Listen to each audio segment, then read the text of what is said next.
sakit noon kasi nagtae muna siya eh. Sinunan namin. Nagtae nung kagagaling lang natin dito sa Oo, Pilipinas. kasi naiwan yung gatas. Talaga naman yung gatas na yun, oo.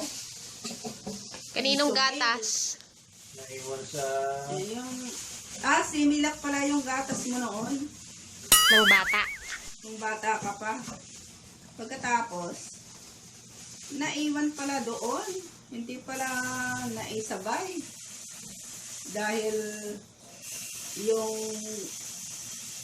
yung ano lang, yung kailangan lang na kaya nung airplane na ilang seater lang. 6-seater yata ang ano doon. O 4-seater. Hindi pwede. Hindi pwede kasi may capacity lang yun eh. Kumbaga, kung dadalhin yun, lulubog na siya, hindi siya makaangat. Ibang ano, lalong nagtae. Oh, poor girl. Talaga naman laga ako.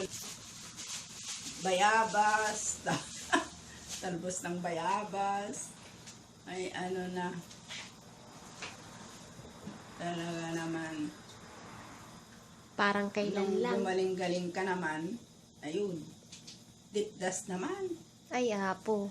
Naku, pumasok na ako noon sa ano eh. Aywan ko, parang si ano yata ang nag-aalaga na noon.